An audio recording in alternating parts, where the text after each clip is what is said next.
like all healthy snacks. It's like a good Netflix series, isn't it? Just enough to keep you coming back. Yeah. It's like in the 80s when you ever read that book Notting Hill Girl? No, what's that about? It's about when crack was brought to Notting Hill in the 80s. Yeah. And it was written by a girl who was, well, she's a woman now, but she was a girl at the time, and she lived in Notting Hill. And what they did is they gave out loads of free samples of crack to everybody because they knew that it was so good and people were going to get hooked that they'd come back looking for more. I'm familiar with this business model in the drug dealing trade. It's a standard trick. It's a good book. It's a good book. Really good book, actually. Heartbreaking. She kind of spirals into like drug addiction after that, like teenage drug addiction. Gets pretty bad. Excuse me. But she's all right now. She wrote a book. It's really good. I read it ages ago. I'm paraphrasing a lot of the stuff that goes on in there, but yeah. And we are just around the corner from where it happened as well. Welcome to How to Kill an Hour. Hey! You serious? I'm Marcus Bronzy. It was a strong intro, wasn't it? I think it was powerful because a lot of people come in big with bombs, sound effects, noises. Yeah. But you did the opposite. Straight in there with some 80s crack references. You came in conversely. I've got to say. Welcome, Dev, to How to Kill an Hour. Hey guys, how's it going? Plenty of ways to kill some time out there. Right now, we're going to kill an hour with somebody who's not been on the show for a little while. No, I've been up to a lot. I haven't been on the show in a while. I haven't been in the podcast realm for even longer. I was supposed to be doing a regular podcast, my Dev Talks podcast. It didn't take me long to plug that, did it? Oh, we like less than a minute in. Ching! And I did 3 episodes that I'm very, very proud of. But then, do you know what's happened? What happened, bro? Talk to me. Keep it real. The Dev Talks podcast is supposed to be me talking to people that I find interesting. Okay, so far we've had Trevor Nelson, and we've had the Jet from Gladiators. I shouldn't call her that. Sorry, her name is Diane. She's very lovely. But then trying to get guests that I find interesting on the show is proving quite difficult, and there's a lot of pressure to keep putting them out like every week. And I just don't really have that much to say. You know, I wouldn't be able to, I can't put out a regular podcast because I don't have that much to say. I don't really do that much. And then I end up having to harass these poor people online, trying to get them to come on my podcast. For example, there was somebody I reached out to, right? And because they don't follow me back on Twitter, everyone can see this beggy message of, do you want to be on my podcast? Who was it then? If it's out there and we can find it, if we went to Dev_101 on Twitter. I'm sure he's busy. I'm sure he's just busy. Yeah. But people, every so often there will be people who keep asking, when's the next podcast coming? I am bringing out next one, okay? But I just want to get a really good one and then bring it out. Okay? So it's my podcast, all right? It's my, I can bring it out whenever I want. All right? I can never bring out one ever again. I mean, it's not like if they wanted to hear more of Dev, it's going to be hard to get their hands on some more Dev because you got some news, haven't you, in the radio world? Yeah, you can hear plenty of me. Me and my lovely radio wife, Alice Levine, are now the new sound of Weekend Breakfast, which will now start on a Friday on BBC Radio 1 at 6 a.m. So we'll be on now Friday, Saturday and Sunday. It's like a 3-day weekend. Not actually. Okay, it's just a branding thing. Some people are a little bit confused. Is this a daylight savings thing? Are we getting a 4-day work week? No, your working days are staying the same, and mine are going to be different. I feel like Radio 1 is reflecting the mindset of the 16 to 25 extended demographic, 16-35 Radio 1 listener, by saying nobody really does work on a Friday. They're in party mood. I just see it as I technically get to do the Radio 1 breakfast show. That's how I'm looking at it. And this is obviously a massive step up for me and also Alice as well. We're very excited about it. It was very weird when I found out the news, because how these things work is you get told sometimes weeks before this goes to press, before everybody else finds out about it. Sometimes there's decisions that are made and you get told. There's been a time when I got a show, my 5-day week show on 1Xtra many years ago. I knew about it for 6 weeks before I could tell anybody. And even worse than that, I was covering the show with the person I was going to be taking over from. Yeah, it's actually become a really, really good friend of mine. Shout out to Yare. does some very cool things with the BFI right now. So I'd known about that this was maybe a possibility. Maybe there's a possibility that the whole schedule was going to be changing and me and Alice were going to be doing Friday, Saturday and Sunday. Maybe. So I went on holiday to Jamaica for the carnival, and I remember it being about 3 o'clock in the afternoon. I sat by the pool, my hotel, and I got a text going off. It said, "We need a quote from you to give to the press about the weekend show." I was like, oh shit. Yeah, baby. Oh shit. So yeah, there's worse places I could have been, but it was very surreal. You know, I was so far away, and you know, you never know if these things are going to work out, how it's going to go down. And you know, even though I was with friends and they were really happy for me, it was a very surreal moment for me. It's something that I've been working towards for so long, and to get that news when you're like thousands of miles away, almost on the other side of the world, yeah, it was a bit strange. I mean, it's the best. Is this chair too squeaky, by the way? Can you hear? Not at all. I think that's the best part of the world to be in. It feels a bit Wait, are squeaky you trying to squeak it? Nah, it's all right. That's fine. I think that's one of the best places to be. That proves that when you're on holiday, a lot of people that work in a freelance industry, I'm going to call your job freelance. I know let's not get into the technicalities, but they work in entertainment. They're scared to go away because they think if I go away, shit won't happen. You've proven when you go away, shit happens. You should take breaks. Take more holidays. Yeah, take as many holidays as you can. Definitely. And also, speaking of holidays, Dev, you're sounding kind of hoarse right now. Oh yeah, so I should have said this right out of the gate. I really apologise. We just had Radio 1's biggest weekend in Swansea. This weekend just gone. It's Tuesday, right? It's Tuesday, and I always have a good time. That's like our big flagship event that we have every year, and this year we did it even bigger. There were multiple different sites, multiple different stations across it. So Radio 1 was in Swansea, and so I do a bunch of stuff at these weekends. So this year I was involved in doing some of the DJing on the main stage, I brought out Jess Glynn, I brought out Camila Cabello, and there's this really weird thing, right, when you're on stage and you're talking into a mic, you're on this main stage, there's like 30,000 people, you can't hear what you're saying. You can hear that it's going out, but you can't, it's not like me and you having this conversation right now, we can hear, I can hear what I'm saying. I think we can give the listener an example of how this sounds. I'm going to turn down your mic and you're going to keep telling the story. I'll turn it on again.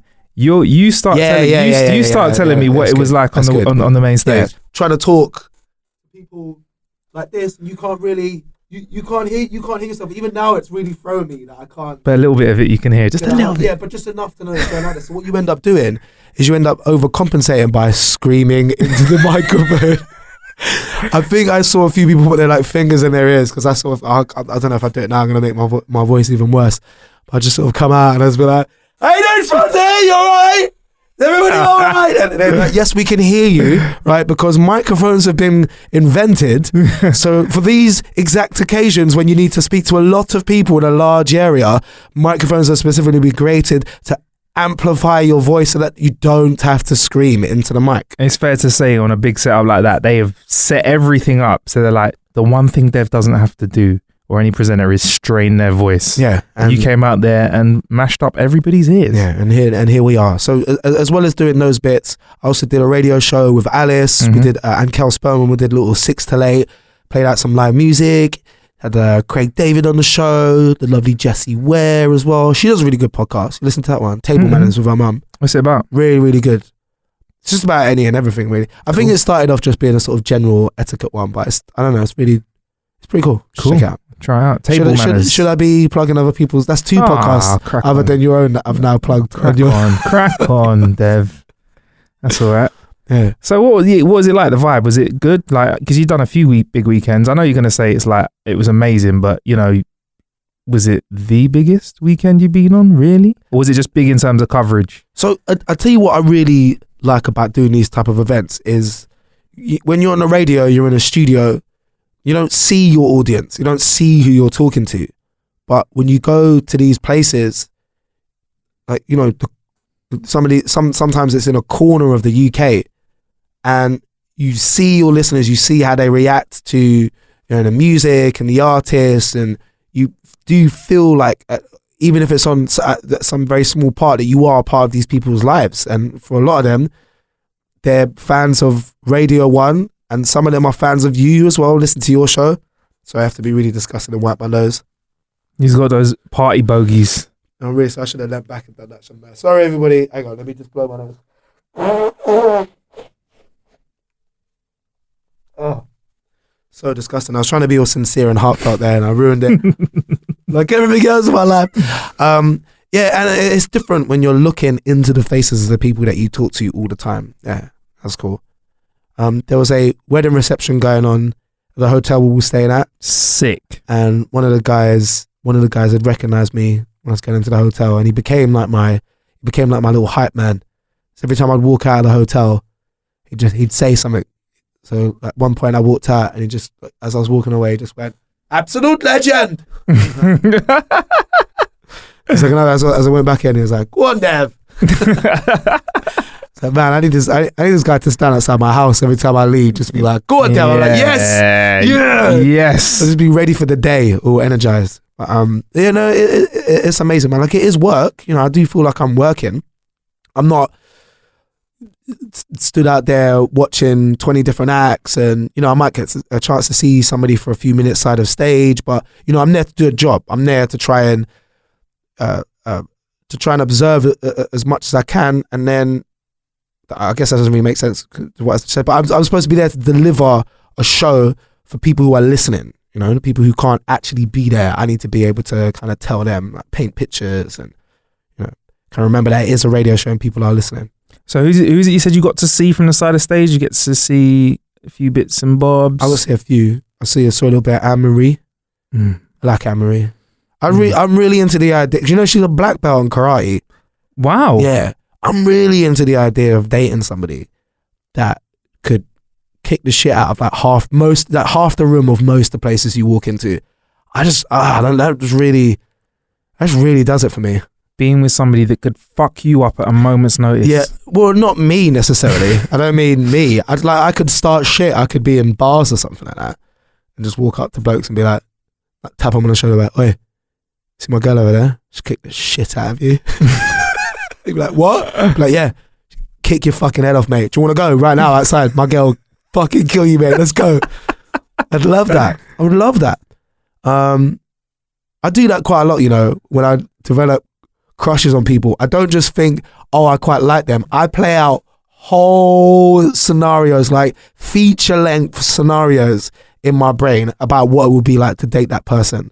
I also did it with Grace from Clean Bandit. Okay. I was staring at her and just sort of thinking, I wonder what our relationship would be like. And I mean, I don't know. I've met her once before. I've interviewed her. She was very, very lovely. I'm just sort of adding a bit of conjecture as to what I think the relationship would be like. I don't think we would get on very well. I don't think we'd have very much in common. Why is that? I don't know. This is just conjecture. Like I say, this is made up fantasies in my brain. I don't know why I think any of this, but it's just playing out in my brain. I think we'd have possibly separate beds. We'd be like, go to bed at the same time. We'd read books side by side, whatever. No intimacy whatsoever. No intimacy. I might try every now and then. I'd sort of like, you know, maybe rub her leg a little bit. She'd be like, "Stop it. Fucking animal, stop it. It was no before and it's no again. You're always like this." Like, come on, just a little bit. Come on. You know, like married couples in Carry On films. Do you know, there was never any fucking going on, was there? It was so frustrating. Like even as an adolescent, like watching those films, just thinking, why don't they always get close? They always get really, really close to a little bit of, you know, but they never rumpy pumpy. Yeah, a little bit hanky panky, but they never actually get laid. So that's what we would be like. We would be like a Carry On married couple. So we'd have our caravan in holiday. There'd be plenty of mishaps there. She'd really disapprove of all my friends as well. That's what I got kind of. Why is it even in my own fantasy I can't be happy? Is this saying a lot about yourself? I'm just leaning into this, taking this in. Why can't I be happy? Even when I can make up whatever I want, that is where my brain went to. Living in separate beds. Oh well. You know what? It's her loss. That's what I say. It is indeed. So Dev, back to the podcasting. I mean, you said he's sneezing again. Really bless sorry, him. guys. I appreciate you taking the time to come down here I'm when you're leaning on away the from edge the of mic. death. Thanks, man. Whoever's on mic 2 next time they're here. I actually only came in case I keel over. Someone's here to resuscitate me. Fuck, I got responsibility. Put me in a recovery position. Call the emergency services. Yeah, not far from a hospital. You're in the right place, mate. So podcast-wise, guests. You said, because you've had some great guests already. They've been powerful, been interesting listens. They've been timed when you want to time them. You've been busy, though, doing other bits as well. Yeah. Quite a bit of TV stuff as well between now and then. Now and when we last spoke as well, right? Yeah, so I'm working on a bunch of documentaries. I don't know if I'm allowed to say what they are before they come out. It's good press. Usually people do that. It is. What have I done since I was on there last? Oh, I did the One Show since I was on there last. That was amazing. So surreal. So you probably have listeners outside of the UK. 100%. We've got a very strong LA following, so we can describe to them what the One Show is. So I guess the One Show is BBC One's flagship evening not variety show. I wouldn't say that. It's sort of light news, current affairs. We do jump around. I've done the show once. I'm like, we here at the One Show. So they sort of jump around subjects quite a lot. They have the odd contributor video, and so I'd never even thought that it would be possible for me to pop up on a show like that. And I've been presenting for years, but I mainly do radio. I do bits and pieces of TV, but I guess since I did MasterChef last year, that's kind of upped my profile a little bit, and it's opened a lot of doors for me as well.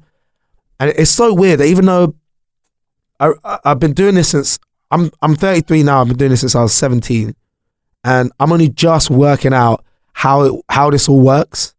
So why would there just be some random guy off the radio pop up on the One Show? Why would that wouldn't really make sense to an audience? Whereas now that I've done the MasterChef thing, up to my profile, sort of gets you out there. Got me a lot of mum love, man. Really? Oh, a lot of mum love. What's mum love? What's mum love like? Mum love is this, yeah. So you'll be out and about minding your own business, and some really hot woman will come up to you, and she'll walk right up to you, maybe touch you on the arm and go, "Excuse me, can I just say my mum really likes you?" Yeah. And then she'll walk off. Like, oh, okay, thanks. Mum loves strong love, though, bro. Mum love is good love. I'll take any love. So mum love is really good. I got a lot of DM slidage as well when I was on TV. That was interesting. From just randoms, man. Really? Yeah. I've only done it a couple of times. I've only slid into DMs a few times. But I noticed a significant increase. What was the style of DM slidage? Always polite, but always sort of the same thing. Like, oh, you seen anybody? I think you're quite fit. Let's go for a drink sometime. Fortunately, I was dating somebody at the time. I'm not now, so I'm just saying if you would like to. I'm just saying if you would like to re-slide. If you like to rekindle what happened to me? I can't believe I'm using your podcast now as a chance to try and shout out, to try and get laid. Today, it's already been a platform for a few podcasts. Yeah. It's been a platform for some lovemaking as well. Awful. What? But how many messages into the sort of "Are you single"? Are people jumping straight in to that? Yeah, I think women are a lot more tactful with their DMs, aren't they? So guys will, for a lot of guys, because you're not having a face-to-face interaction with somebody whose DMs you're sliding into, if it's like an Insta model or just somebody you think is quite pretty, they say things you would never say to a girl in real life. You wouldn't go out to a girl and be like, "Show me your tits, LOL." Like, what's the best response that you're expecting from that? So in my experience, certainly the DMs that I've been saying, women are way more just cool about it, just normal. Hey, I think you're quite attractive. Do you want to go for a drink? Or, oh, hey, are you seeing anybody? That's cool, isn't it? That's nice. I think that's nice. I don't know. I thought it might be something creative, it's really good how you cook that food. Are you single? Yeah, you know what? You know what? Maybe there was a few like that. Yeah. Sort of did the sly introduction. Just, I just thought you were really good on. By the way, you seeing anybody? But again, just it's better than sending a nude, just like the aubergine emoji or something like that. Yeah, and water splash emoji. I really worry about that, man. I really do. I really worry that because young people, because so much of their interaction isn't face to face, I wonder how it's gonna affect their communication in the future. Face to face communication and spoken communication is so important. I think about. Again, it's going to make me sound old, but I remember when MSN Messenger first came about, right? Think WhatsApp, but on your computer for your under 18 listeners. Microsoft Network Messenger. Yeah. So what I realized is I would speak to girls I fancied on MSN. I wouldn't say half the things I said on MSN to them in real life. You're a bit braver, aren't you? Because, I mean, if you say something, say you shoot your shot and they shoot you down, you don't have to kind of deal with that rejection firsthand. You can almost just turn your computer off and go, that's not real. But the other thing you can do is you can take time in your response because it's not a real-time conversation. You know, if I ask you a question right now, like what's the capital of Iran? You can look it up. You can sound smart. You can reference stuff. Like you can be in control of your personality, and you can't really, to some extent, you can't really do that face to face. You have little tells, little signs, little things that give you away, your body language, all these things that people can pick up on you when you're having a face to face conversation. But if it's just being written all the time, constantly, not face to face, it's done through devices. I don't know. I worry, man. I worry what the communication is going to be like. It is changing though. Like I'm not really feeling for or against it. I just noticed the change in like the way people can. I feel like people have got less. Let's use the chatting up example because that's where it came from. I feel like people have got less game, and I feel that's from men and women. I've seen interactions in clubs and stuff. I've seen the way people try and talk to each other when they like each other, and there's just a little bit less finesse in it. And that's because there's less on the line. Because really, if you go out and you don't pull, you can just jump on Tinder and get busy. Whereas back in the day, there was no WhatsApp. Yeah, texting was a thing that people did a bit, but you couldn't really run mad game on text messages. So when you came in the club and you were talking, you had to come correct. You had to look correct, smell correct.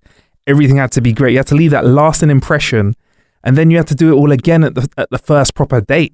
It was brutal. It's definitely more hard work. That's one thing I think we should be thankful to Love Island for. Is they reintroduced the idea of grafting. Yeah, they brought that back. Yeah, they brought back the idea that you got to put in some work to run game. Yeah, you can't just show up and be like, get your dick out or whatever. Yeah. Like, you can't just turn up and say, hey, I used to be in Blazing Squad, but I don't like to talk about it. Hey, I used to be in Blazing Squad, but I don't like to talk about it. Hey, I really don't like talking about it, but I was in this band called Blazing Squad. It's coming back actually. I'm gonna try and avoid that. Love Island as much as possible. Yeah, yes. I can't look at stuff like that. I can't do too much. I did get sucked in a little bit. Some of those trashy shows I get sucked in. That X on the Beach. No. A couple seasons ago, that got me. Really? Just because it's putting people in such an unnatural, not only unnatural but unlikely scenario that you would be hanging out with somebody that you fancy and like 3 of the people that you used to date show up and live in the same house as you.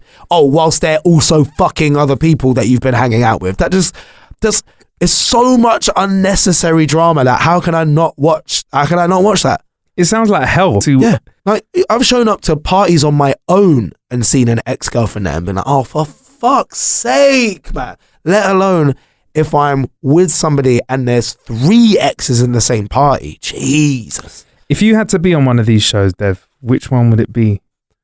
I get asked sometimes, Sometimes requests come through to management to be on some of these type of shows. God, you got to tell me one of the ones you said no to, though. Any of the dancing ones. I'm not there. You've been asked to do a dancing one? Maybe. Thing is, it can... Maybe I haven't. A dancing show has the power to elevate or really push you in the other direction, all depending on how you perform on that dance floor, bruv. It's a big stage, with a lot of potential. Do you know what it is I can't do with those shows, the dancing ones? I can't do the outfits, man. I can't do it. That much glitter, that many sequins. No, it's not. I'll do glitter, I'll do sequins, yeah. I'm not really bothered about that. It's the sort of like, 2-tone, half-cut leotard thing that I have going on and the ruffles, and I just, standing there nervous. Yeah. Wearing that. Yeah. Do you know what image puts me off? What image puts me off doing it is I'd obviously be at home watching it once it's gone out. I might watch it with like my family, and this is the image that stops me from doing it. It's that bit after. Like, don't get me wrong, I think the people who go on there and do really well, it is amazing. Yeah, and there's a lot of people who get really good, like as the journey goes along. and it's obviously very, very popular. But the image of me just finished my dance routine, I'm there just about to get, marked, I'm all out of breath. Yeah. Got my ruffles on or whatever, arm around my partner, just sort of waiting for that's the image. I'd be at home watching that going, Yeah. You could have waited. The bead of sweat dripping down your forehead as you look at the judges. You could have waited it out. Here's the other thing. I don't know where in my career I would go after that. Where would I go after? And I feel like, a lot of times with certain shows, say a Celebrity Big Brother. I'm not saying I'm like big enough to be on Celebrity Big Brother. I'm just saying, say something like that. Afterwards, I feel like that's all you ever get referred to as. It doesn't matter what type of career you've had beforehand. Sometimes you just become, so-and-so from Big Brother, so-and-so from Celebrity Big Brother. The other massive reason I probably couldn't be on a show like that is I don't think I could pretend to be a cool, normal person for that period of time. I have too many mood swings. I got too many dark thoughts. I don't know if I should be, sometimes I feel like being on your podcast sometimes is a much of a liability, let alone if this was broadcast 24 hours a day. Jeez. There have been consequences of guests saying things on podcasts, but bruv, that's the way the world is. Do I sound too bunged up and horrible, by the way? Do you reckon I'm really putting people off? No, you're right. I mean, sometimes when you have a cold or you're just a bit run down, you sound kind of sexy, innit? Like sometimes girls be like, oh, I like your raspy voice. Sometimes you just sound like a fucking horrible troll. I don't know which one it is. What's this? What was that? Just a bit of reverb on your sneeze. I thought it sounded quite nice. It just makes it kind of classic. It's a classic vibe. I know what you could be on that wouldn't do that, and I'd love to watch you on it because you never really know how people will perform. Bear Grylls. Oh, see, that I would love to do. Something like survival, build a little fucking fort, making fire. Yeah. That sort of thing. Not like the group show, the one-on-one, because you get some Grylls time. Oh, right. He takes you out under his wing. You eat that rodent or snake or creature you're not meant to together. Yeah, no, you know what? Nah. You wouldn't want to get close to Bear and just talk to the Grylls for a little while. Yeah, you know what? You're right, but we would fall out when it.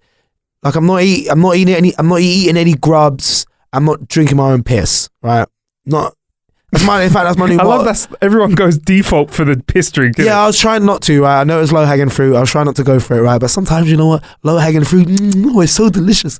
I'd have to draw the line there. Same as I wouldn't want to do the jungle. I'm a celeb. Get me out of here because of the grubs. I would do go into the pit with maggots and snakes. I'd do that. Yeah, but I'm not all the fucking koala bollock or whatever and grubs again, all of that. I wouldn't go for that. Nah, couldn't do it. Don't you think you'd learn something off the Grylls though if you were chilling with Bear?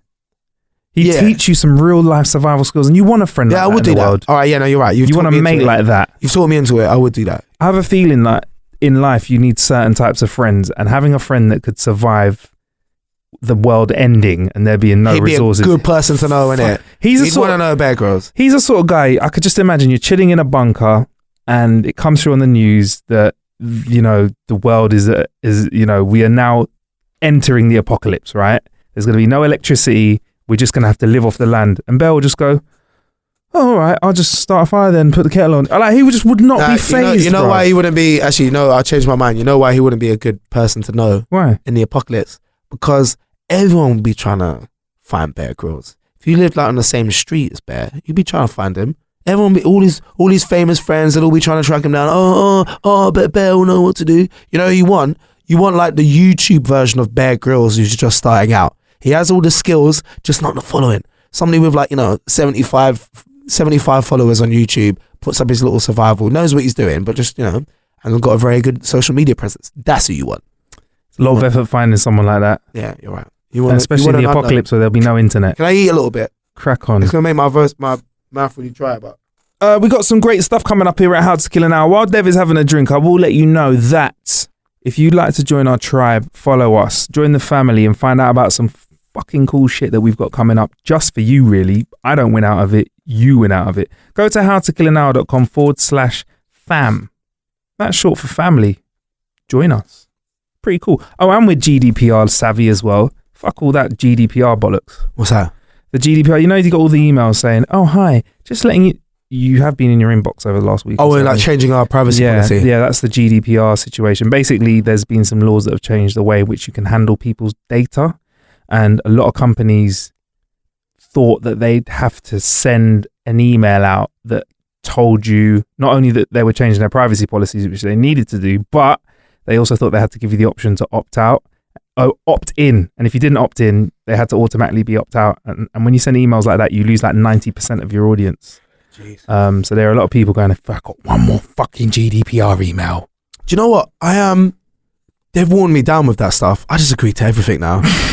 If it's we're changing settings, do you agree? Terms and conditions, you just, Can whatever, we put man. a camera in your toilet facing upwards? I don't care, whatever. There's a South Park episode about that, about agreeing to Apple's terms and conditions, and Kyle ends up becoming a human centipede with a Japanese guy sewn to the front of his mouth and a white woman sewn to his ass. And I wouldn't care. Now I don't care. They've worn me down. There's so much. I don't care. Whatever your new policy is, don't care. What are you doing? You punching kittens in the face to make these new phones? Don't care. All right. Cool by me. Just leave me alone. I got some policies for you, boy. Maybe send you some emails. So Dev, one thing we don't talk about on the show that much is your music stuff. I know you've been busy, so this might be a really short answer of I'm not doing much, but what's happening with the music side of things, bro? So I've been making a lot of music with a mate of mine. I guess I'm trying to sort of split that side of things into two. One is my sort of house techie vibe that I'm on. In fact, I hit up Funk the other day. We're supposed to get together very soon. You've been saying that for a long time. I have been telling you to get together. A Dev collaboration with Funk Butcher is well overdue. So I've been putting music out under a pseudonym for a while. But with the stuff I've been doing, my power, what we want to do is we haven't really got the time to kind of spend 12 hours in the studio every day. And so what we're trying to do is work smart rather than work hard.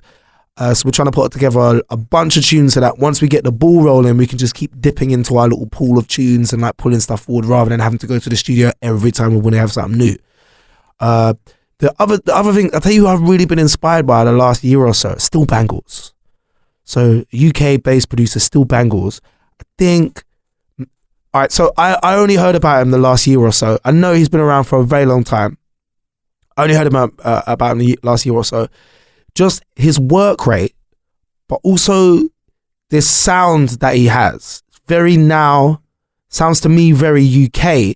And it's like, I can't think of the last UK producer that was in almost like an artist themselves. Not, say like, it's no disrespect to other artists, but say like a Timbaland or a Pharrell, you know them for being producers, that's sort of unheard of to me. Like just off the top of my head, I'm thinking, say like a Dreddy, for example. He's the only other producer from the UK that I can think of that is kind of transcended producer and is now an artist in their own right. So I've been quite inspired by him. So I've been trying to make stuff that I would listen to, like R&B, hip hop wise, the kind of stuff that I would listen to when I was about 14 or 15. That's what I basically trying to make.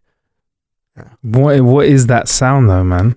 I don't know, like it's the kind of stuff that maybe Aaliyah would sing on, or I just have to play some stuff. I'm sorry, it's a really shitty answer. I just have to play it to you, man. Yeah. I know, like they're just two very, very different types of music that I'm making at the moment. But I haven't really had that time to be very creative in the last month or so. Last month has been pretty full on and pretty busy for me.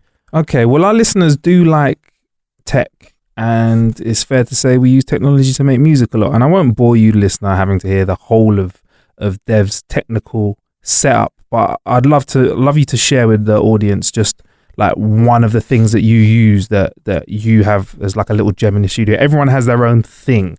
Like, oh, I love that. I love to have that in the studio with me. What's your thing? What's your little gem? Probably it's been out for a while. The Machine 2 or Machina. If you're German, I think that's how they say it. Machina. Oh yeah. So I first learned how to make music on an MPC 2000. Mm-hmm. So my friend had given it to me, And What, your friend gave you one? Yeah. What the fuck kind of friend is that? I know. A very good friend. That's the kind of friend I want on my team. Fuck Yeah, Bear Grylls. I know. Yeah. So he gave me his MPC. He was like, look, I don't know how to use it, and I'm giving away some of my music stuff. So Jesus.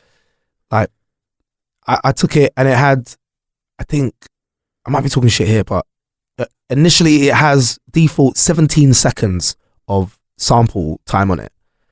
And then what you can do is you can get it upgraded. You can get another chip put in there that puts it up to 30, a lot more anyway. I got this new chip put in it, and you needed to get it. I need to order a SCSI zip drive off of eBay as well in order to save down the work. This is a long time ago, right? This is like 15 years ago, maybe longer.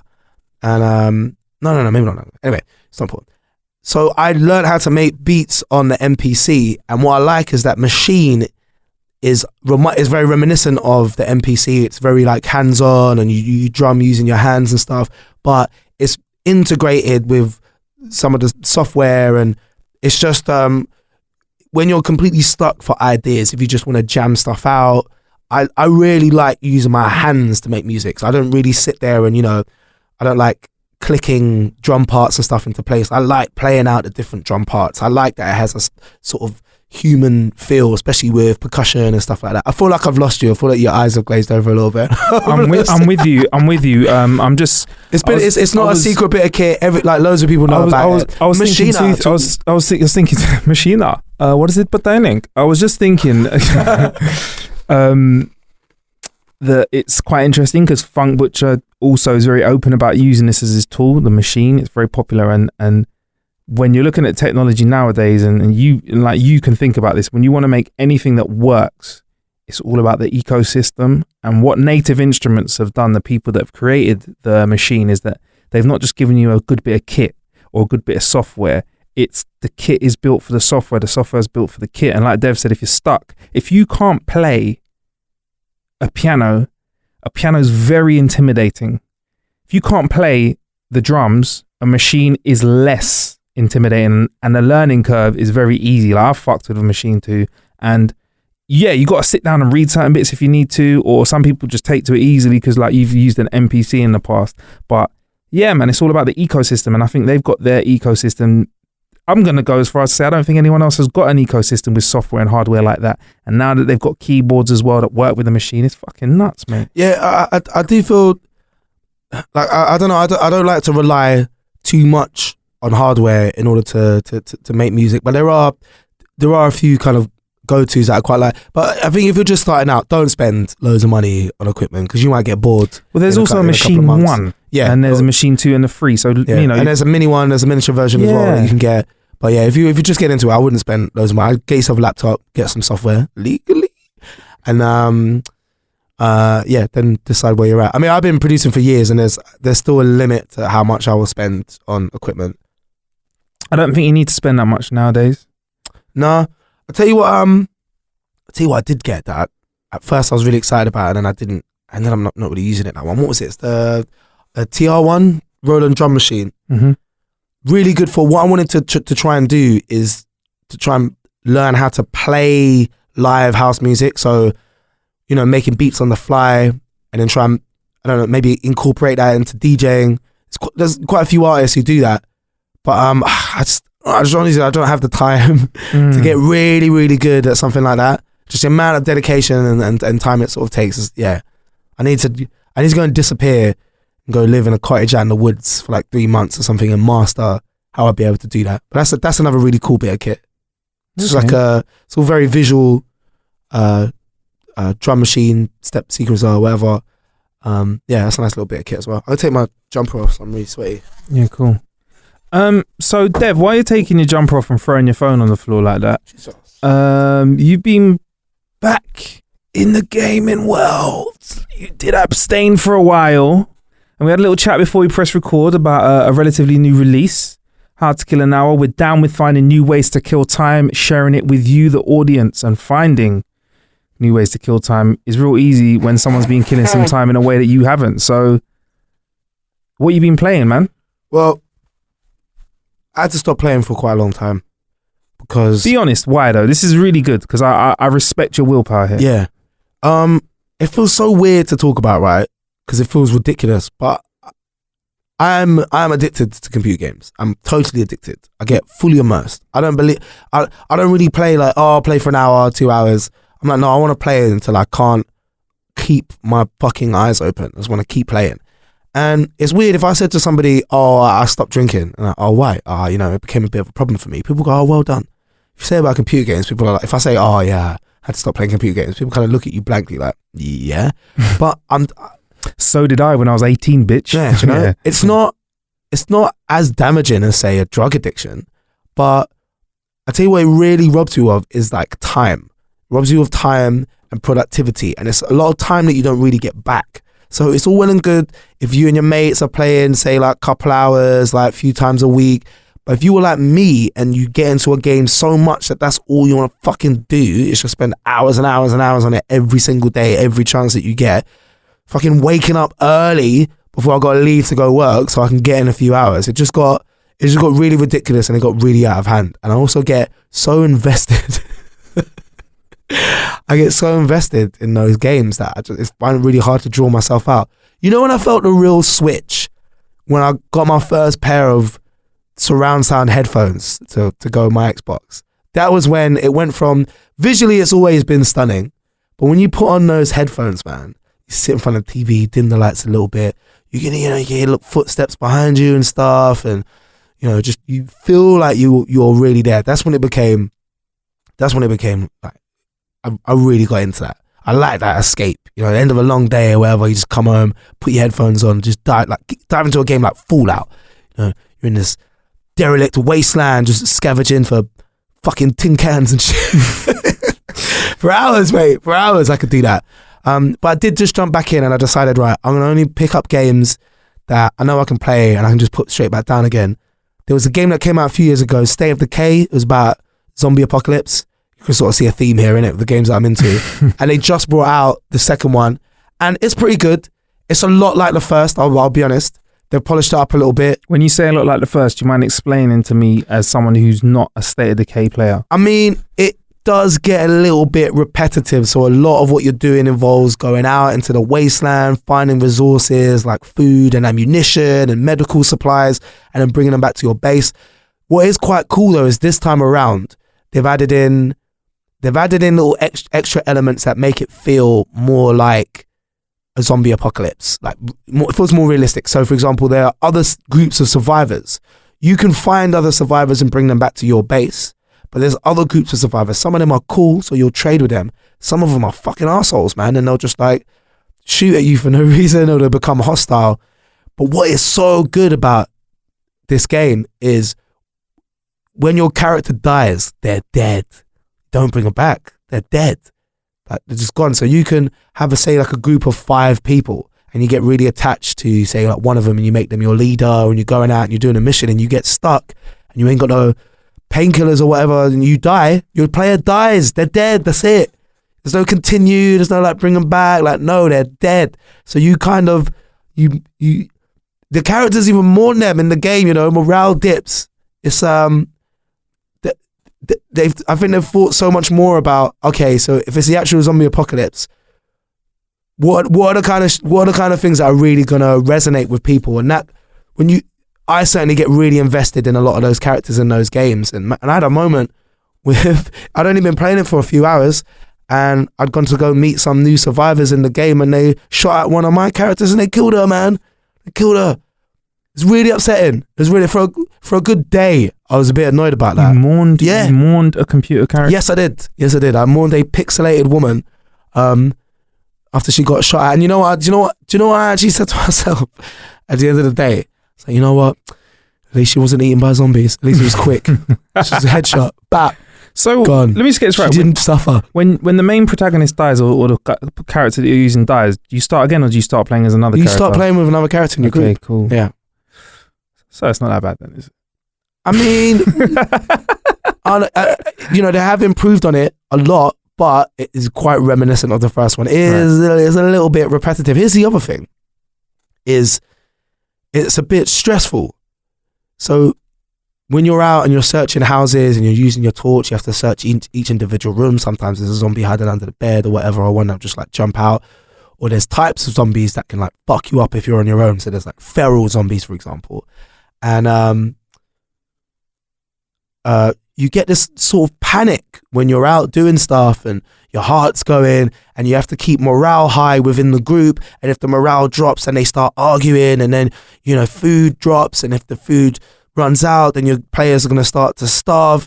And when I go back to what I said before, I like to get immersed in the game as a form of escape. If I'm escaping to a game that's just fucking stressing me out even more, like, we're running out of food and somebody's banging at the door, we're all gonna die, oh my god, oh fuck, Sharon just got shot in the fucking head, oh my god. Like, it doesn't, I'll level you, even though I'm enjoying playing, there's a lot of times I'm like, this isn't relaxing at all. This is really stressful. It's very stressful. Yeah, it's horrible. You mentioned feral zombies and stuff, so I take it there are zombies that are really fast and like 28 days later style zombies, and there are some that are like Resident Evil.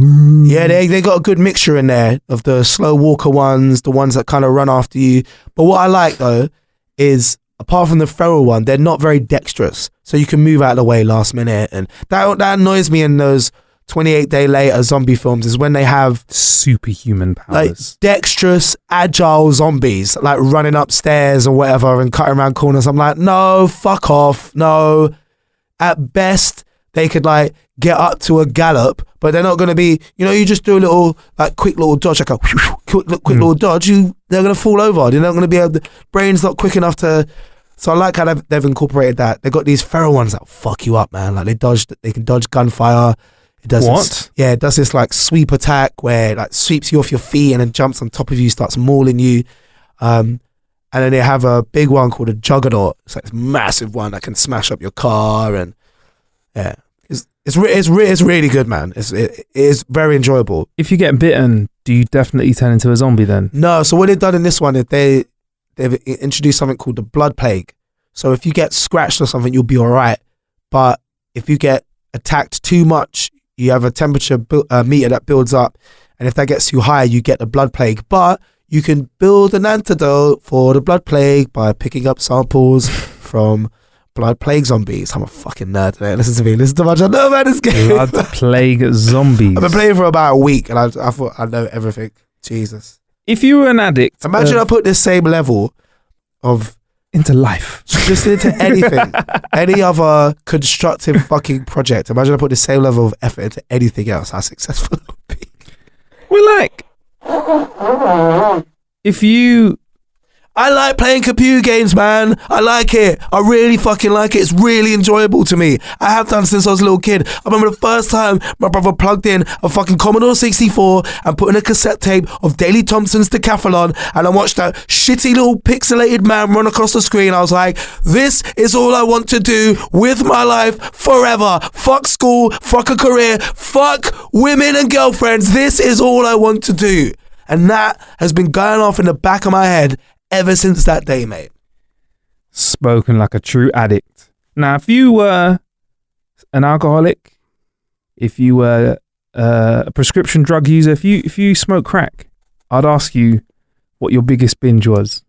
What has been your biggest ever gaming binge? Oh, it's funny you should say that, because me and my old flatmate, we played Skyrim when it first came out.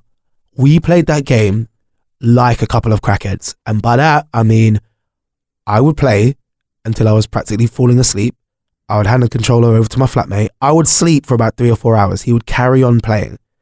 I would wake up, take the controller off him, and carry on playing. I'm talking, this went on for about 2 or 3 days, man. We barely left the house. Most of it was just, I'm just thinking about it now, man. Really dark times. I mean, bar like pissing in jars and bottles and leaving it around us. That's probably the closest I've ever come to like being a full-on fucking crackhead. I was like, should we go outside and do something, or do you remember we should take a break? It's like, nah, we're really close to getting that new Dragonbone armor set. We just got to kill 18 more dragons. Let's keep playing. It's stupid. And I just played the last Fallout, so that was on my own. The last Fallout 4 when that came out. 2015. 15, 16? Something like that. 15, yeah. I played that for 19 hours, man. Such a sick game. I counted it. I played that for 19 hours. And the only reason I stopped is because I couldn't keep my eyes open. I just fell asleep on the sofa. You know, it was daytime. I had the curtains drawn, like blanket over my shoulders, headphones on, about 10 inches away from the screen. So into it, man. So into it. Dev, thanks for sharing your honestness, though. Like, It's all right, a lot of man. people are like, yo, I game a little bit, Yeah. you know, not too much. But It's all right, man. It's not necessarily something I'm proud of, but, you know, I feel like with anything, if you start to, the first step dealing with a problem, Marcus, is admitting you have one. And you did actually say, I am Dev and I am a computer game addict. What advice have you got for other people that play a little bit too many computer games? get a girlfriend. No, I'm joking. I don't know, man. Just don't let it become your go-to. Don't let it become, oh, I'm bored, I'm just going to turn on my computer for a couple of hours. Like, sort of make a point. Oh, okay, like maybe you got a few hours after work or something like that. I don't think it should be one of those things you do every day. I think it should be an occasional thing. It should be like, it'd be like if you went to the gym like twice a day, every day. You'd be a freak. I guess the difference with that is that you've actually got something to show for it. You probably look quite good. But I don't, you know, what's the is it the Hunter S. Thompson quote? Everything in moderation, including moderation. Yes. So yeah, that's my advice. It's a stolen quote from a very accomplished writer. Speaking of gym, you've been working out. I've been looking at your Instagrams. You've been doing some workouts. What's that about? Is that for anything in particular? Or is that just a life choice? I'll be continuing our theme of honesty. I go on holiday with two of my friends I go on holiday with are fucking massive. They go gym all the time and they look great. And when we went to Trinidad Carnival a couple years ago, I'm not even joking to you, right? There were girls pushing me out of the way to get to them. And I've never been body conscious in my whole life, but I did start thinking, okay, all right, maybe it's time to try and step this up a little bit. The other thing is, as well as going away to Carnival this year, I was also running a marathon that I was supposed to be doing a lot of training for. You did all right for that, though, didn't you? I did do all right for somebody who went to Carnival, Johnny to fuck. Jamaica for 2 weeks, right? Went out every day. Excuse me. Went out every single day, every party. And then like 10 days later after I got back, ran the London Marathon. Hottest one on record as well. Ran it in 4 hours, 30, 58 seconds. Do you know how many people train all year Yeah, I know. to go sub 5 Yeah, I know. hours? I know. Your natural fitness level is It's mad. not, you know what? I learned this recently. It's not mandatory fitness level. I found out at least 60% of it is down to my genes. I'm actually doing a documentary at the moment about, I've had my genome sequenced Yeah. and my DNA analysed, and at least 60% of that shit is down to my genetics, man. So I can't even really take credit for it. Yeah, that's your. But what I mean by that is like your natural level of fitness is what I mean. Like people train all year. Like if I would train all year and I'd struggle to do that time. It was just stubbornness. I just didn't. I knew that people knew that I didn't train that hard, and I didn't want to look like an idiot. And my desire to try and to not look like an idiot has propelled me through some of my worst moments. You know, some of my lowest, some of my hardest moments. Just that I don't want to look like a fucking idiot in front of everybody. It's really helped. As just sort of pig-headed stubbornness has really carried me through a lot of my life. So if you could run a marathon sub 5 hours without any real training, now that you're in the gym smashing it up, are we going to be talking to Arnold Devonator soon? Or Nah, I'm not gonna get big. But you know what? Gym has become more of a metaphor for other things in my life now. Because I don't want to go to the gym. I don't want to get up early in the morning and go to the gym. But I want to look good. Mm-hmm. So I want those benefits. I want that bit at the end, but I don't want the bit in the middle. I don't want to work for it. But you have to. You just have to. There's a lot of things that you have to get up and do. You don't necessarily want to do it, but it's a means to something that you do want. So when I do that, those mornings I get up, I make myself go to the gym, I feel ready for the day. I feel energized. I feel like, right, what's next? What else can I challenge myself? And even if I don't do anything else for the rest of the day, I can say, well, I did that. I worked out this morning. I feel good. I feel much better about myself. And, you know, it's obviously no secret. It's well documented. Exercise is so good for your brain. And even just half an hour of exercise a day is so good for you.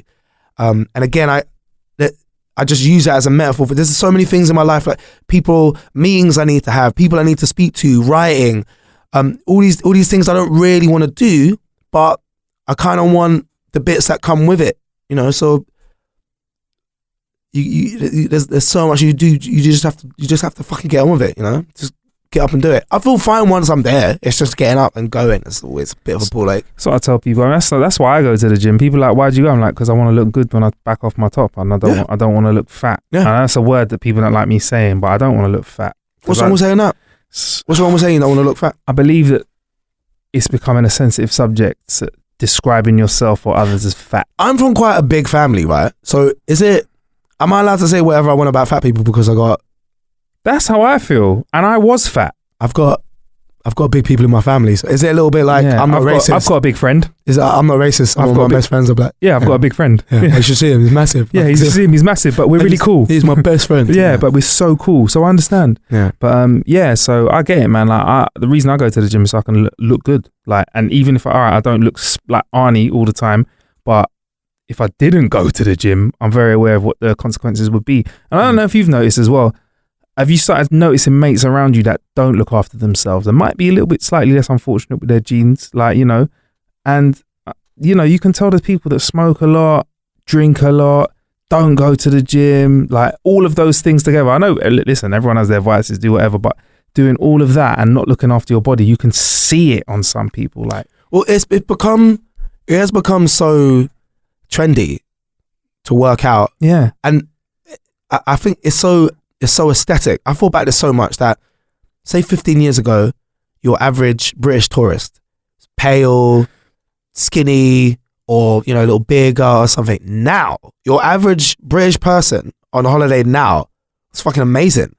And, you know, they're going gym 5 days a week just so that they can pull off that sort of look. And it's not, I don't even necessarily think it's for their health benefits. It's because you're going for a certain look. So 25 years ago, you might have been into, say, grunge or metal. Now you're into working out. You're into going to the gym. I think that's really good, but it is also interesting to me that it's a look that people are going for. It's not, oh, you know, I want to eat exercise. I want to eat well, exercise so that I live longer. It's not really that. It's, oh, there's a look that I'm trying to achieve. Very odd. Yeah, and that's where you get into the people that go the wrong way with it, and they do a whole load of mad stuff that kind of, I'm not just talking about steads, you know, that makes you look good but messes up your insides at the same time. Which I'd love to talk about next time you're here on the show, Dev. Yeah. Have we done an hour already? You've killed an hour, bruv. Fucking hell. Killed Ain't an even hour, said anything. man. We've just been talking absolute shit. Yeah. Fuck, I didn't press record. Oh, damn it. Yeah. That's why I can say this all again. I'll just change around the order. Yeah. Just to keep you interested for myself. Well, But Dev, what can we look forward to seeing you on? Just, I'd like you to chat with the listener so they can look out for you before you're next here. I'm back on the One Show this Friday. Get in. What date was that? It's like the 1st. I think it is. Friday. 1st of June. 1st of June. I'm back on the One Show. And then the new Weekend Breakfast Show starts on Radio 1 the 15th of June. That'll be 6 a.m. on Friday the 15th of June. We start the Weekend Breakfast Show with my radio wife, the lovely Alice Levine. I do have a couple docs coming up to plug, but I'm not sure where they're gonna put them up. I just finished filming for 2. But I'm not sure where they're gonna put them up, man. So yeah, just watch me on the One Show this Friday. All right, well, thank you very much for joining us on the show, Dev. Thank you, man. Thank you for putting up with my raspy voice and my horrible block nose. Sorry about that. I'll be much better next time. Yeah, cool. Yeah, I thought it was all right. It wasn't that bad. Just your sneezing always has reverb on it. So, How to Kill an Hour. Make sure you go to howtokillanhour.com/fam if you want to be involved in the stuffs that we are doing. We've got some great video content coming up, and I'm going to be throwing some axes soon. What video content have you got? We've got a computer game that we've played called Rage Injustice that we spoke about on last week's episode. The video for it will be out now. I know that we had a little go before we recorded today. Quick thoughts in 30 seconds, what you think of it? So it's like a remake, I guess, Streets of Rage, Final Fight, that sort of scrolling, beat 'em up thing. It was alright. I'd play it for a bit. Better with friends, I reckon, rather than on my own. Defo not a solo one. But yeah, so that's coming up. And like I said, throwing some axes and some other scary stuff that you, the listener, will be able to be involved in. That's us scaring other people. I'll explain more in episodes to come. In the meantime, there's plenty of ways to kill some time out there. Thank you for killing some time with us. I've been Marcus. I've been Dev. See you later, ravers. Don't know where that came from. Ravers.